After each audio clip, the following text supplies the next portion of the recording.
Holding का काम करते हुए कम से कम ये 5-6 साल हो गए हैं और 5-6 साल में मैंने कभी ये नहीं फ़ील किया कि यार मैंने ये काम गलत कर लिया है या इस काम को नहीं करना चाहिए। आपको 5 या 6 क्लच लेने चाहिए। उस दौरान अगर आपकी गोल्डन मोल्ड में आ जाए तो आप उसको रेस्ट एरिया पे ले जाएं।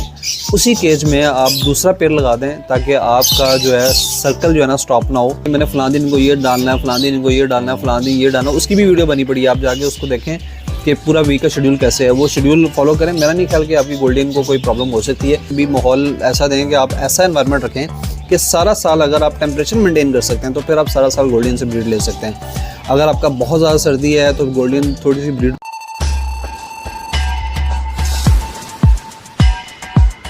अस्सलाम वालेकुम दोस्तों, कैसे हैं आप सब लोग। उम्मीद करता हूँ आप सब लोग ठीक ठाक होंगे। दोस्तों मैं हूँ आपका दोस्त निज़ामुद्दीन। आज आपकी खिदमत में एक नई वीडियो और एक नए टॉपिक के साथ आपकी खिदमत में हाज़िर हूँ। हम अपने टॉपिक पे आते हैं कि गोल्डन फिंच की मुकम्मल ब्रीडिंग गाइड जो है वो मतलब कि हम उसको देना चाह रहा हूँ मैं आज। और उसका जो क्वेश्चन सवाल थे वो क्या है। पहला सवाल लोगों ने मुझसे पूछा, अगर इतने बर्ड्स होने के बावजूद मैं सिर्फ गोल्डन में ही क्यों काम करता हूँ, क्योंकि लोगों को पता है कि मैं सिर्फ गोल्डन में काम करता हूँ, बाकी कोई बर्ड नहीं है।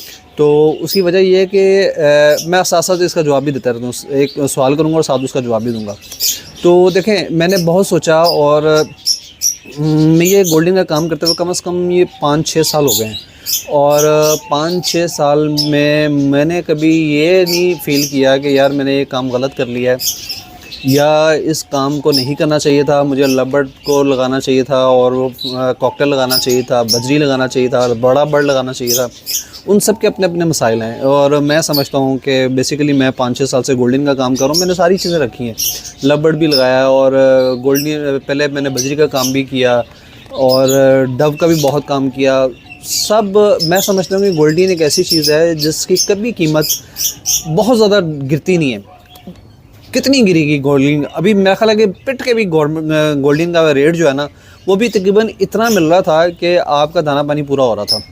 तो अगर इसकी मार्केट अच्छी होती है तो इसकी प्राइस ऊपर चली जाती है। हमने 15-15 हज़ार का कॉमन का पेयर भी सेल किया हुआ है, येलो का 20-22 हज़ार का भी पेयर सेल किया हुआ है। लेकिन ये कि वो मार्केट ऊपर नीचे होती रहती है, तमाम बर्ड्स की होती रहती है, लेकिन गोल्डन स्टेबिलिटी इसमें रहती है। इसका ये स्टेबल बर्ड है, इसलिए मैं गोल्डन में हूँ। दूसरा, गोल्डन साल में कितने क्लच करती है और कितनी दफ़ा बच्चे देती है। साल में मैं समझता हूँ कि गोल्डन को सारा साल ब्रीड ले सकते हैं आप। इससे मैक्सिमम आपको 5 या 6 क्लच लेने चाहिए।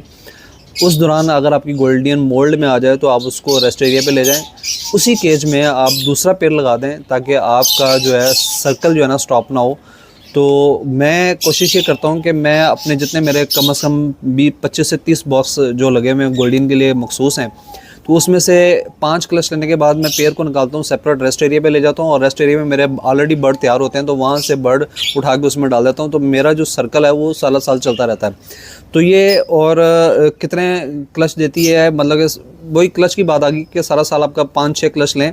वैसे तो गोल्डन से आप ब्रीड लेते रहेंगे तो सारा साल में आपके 12-13 क्लच भी दे देगी, लेकिन नहीं लेने चाहिए क्योंकि उससे ज़्यादा हो जाती है। तो आप 5-6 क्लच लें, उसको सेपरेट कर दें और उसी केज में आप दूसरा पेयर लगा के रख दें और लगाएं और आप इंजॉय करेंगे। सारा साल ब्रीड ले सकते हैं गोल्डन से, इसमें कोई इतना बड़ा मैटर नहीं है।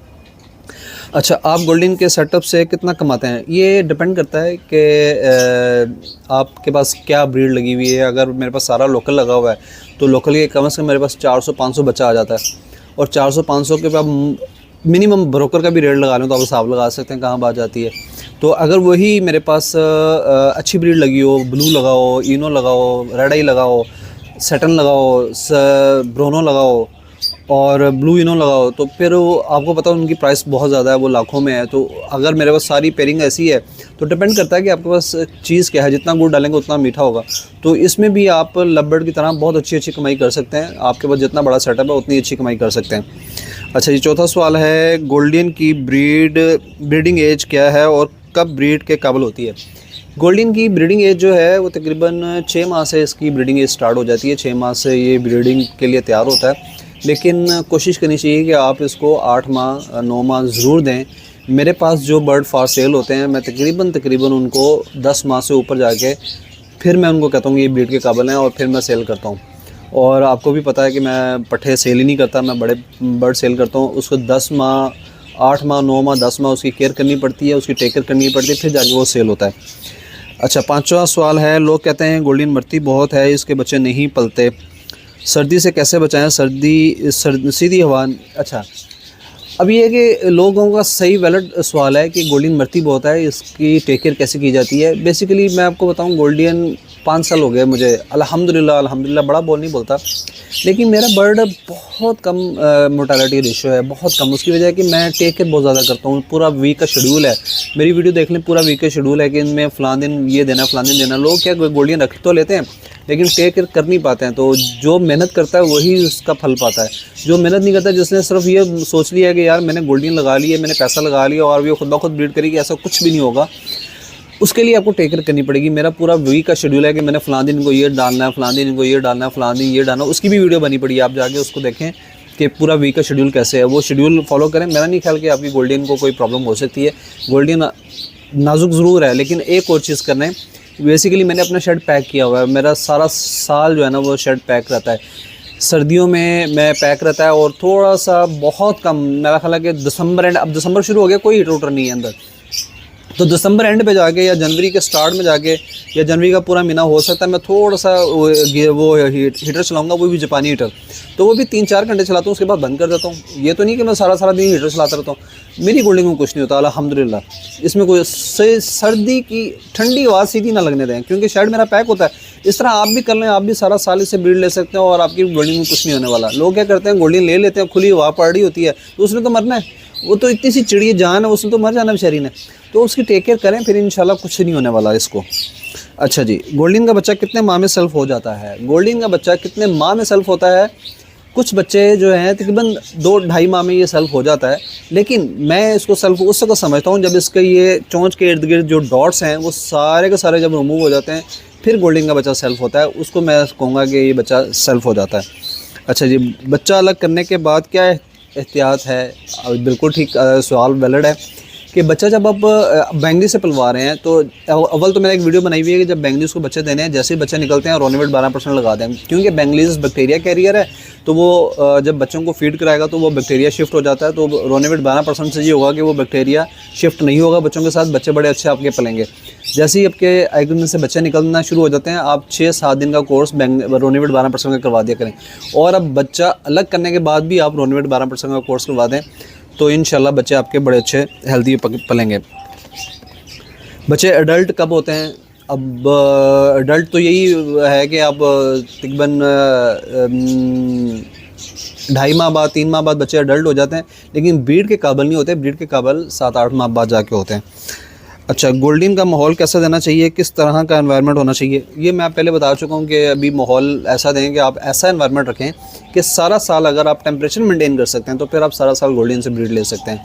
अगर आपका बहुत ज़्यादा सर्दी है तो गोल्डन थोड़ी सी ब्रीड रोकेगी, अगर बहुत ज़्यादा गर्मी है तो तब भी गोल्डन आपको परेशान करेगी। अगर आप टेम्परेचर मेंटेन कर सकते हैं, बेसिकली अप्रैल मई जून में यहाँ पे टेम्परेचर अच्छा खासा ऊपर चला जाता है, तो मेरा यहाँ पे चिलर चल रहा होता है, तो मैं अप्रैल मई जून में ब्रीड ले रहा हूँ, तो मैं एंजॉय कर रहा होता हूँ। तो इसी तरह सर्दी में बहुत ज़्यादा बाहर ठंड होती है, 3-4 टेम्परेचर होता है, लेकिन मैं अंदर हीटर मेरा लगा होता है, तो मेरा टेम्परेचर वैसे भी पैक होता है और अंदर हीटर भी लग जाता है। तो आप 15 मेंटेन कर लेते हैं टेम्परेचर। जब आप 15 से 20 मेंटेन कर लेते हैं टेम्परेचर, तो फिर आप ब्रीड ले सकते हैं। तो ये एनवायरनमेंट उसको देना चाहिए, गोल्डन भी इस तरह का एनवायरनमेंट होना चाहिए। अच्छा जी, गोल्डन का फ्यूचर क्या है? ये बड़ा अच्छा सवाल है। देखें, फ्यूचर इसका हमेशा ठीक रहा है और कभी भी मैंने गोल्डन को इतना पिटते हुए नहीं। इस साल पहला साल ये था कि मैंने गोल्डन की प्राइस बहुत कम देखी है, वरना गोल्डन की प्राइस मैंने कभी कम नहीं देखी। मैंने पिछले 7 साल 8 साल उठा के देखने, गोल्डन की प्राइस ठीक रही है। इस साल पता नहीं लवबर्ड को मार पड़ी है, तो जिसकी वजह से गोल्डन को भी मार पड़ गई है। तो ठीक है, लेकिन इतनी भी मारनी पड़ी।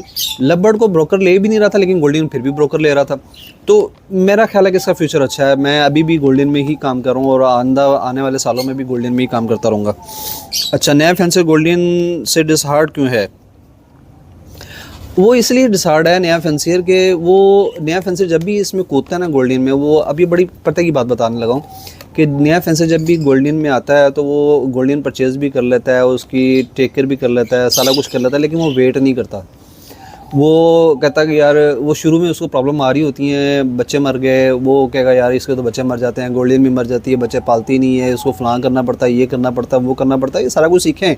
जब आप सब कुछ सीख लेंगे तो फिर आपको गोल्डन से जितनी अच्छी ब्रीड आप लेंगे और जितना एंजॉय करेंगे, इतना एंजॉय कोई भी बर्ड नहीं कराता। ये मेरा गारंटी है, मैंने खुद किया है, अल्लाह का शुक्र है मैं कर रहा हूँ। जितना एंजॉय आप गोल्डन की ब्रीड से करेंगे उतना कोई भी बर्ड आपको एंजॉय नहीं कराएगा।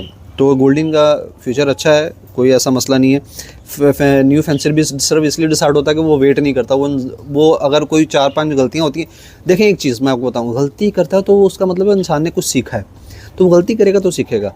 तो आप मतलब कि वेट किया करें। न्यू फेंसर को मेरा मशवरा यही है कि थोड़ा सा वेट करें, वेट करके 1 साल 1.5 साल आप सीखेंगे, उसके बाद आप ऐसे परफेक्ट होंगे, आप कहेंगे यार इससे अच्छी तो ब्रीड कोई नहीं चीज़, इससे अच्छी ब्रीड कोई स्पीशीज़ करती ही नहीं है।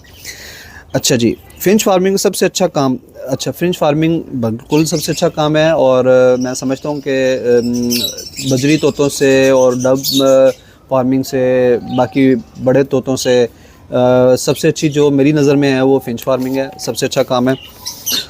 अच्छा, ये तो सीधा सवालात हैं जो मैंने आपको बताए हैं। तो अब उम्मीद है कि ये आपको समझ आ गया होगा कि गोल्डन का ब्रीडिंग जो साइकिल है वो मैंने आपको बता दिया कि यहाँ से स्टार्ट होता है और इस तरह ब्रीड करती है। तो आज की वीडियो का टॉपिक यही था। आज की वीडियो को यहीं पे ख़त्म करते हैं। जाते जाते तमाम सब्सक्राइबर को मैं रिक्वेस्ट करूँगा कि मेरे इंस्टाग्राम, फेसबुक और टिकटॉक को लिंक दिया हुआ है डिस्क्रिप्शन के अंदर, वो जाके क्लिक करें। आप जाएंगे, मेरे टिकटॉक पे बहुत अच्छी पोस्ट आ रही हैं आजकल, उस पर सेल परचेज़ भी चल रही होती है, तो वहाँ जाके आपको मेरा आइडिया हो जाएगा कि कौन सा बर्ड फॉर सेल है, कौन सा बर्ड फॉर सेल नहीं है। तो जाएँ, अगली वीडियो के लिए अपने दोस्तों को इजाज़त दीजिए। तब तक के लिए बहुत शुक्रिया, थैंक यू वेरी मच।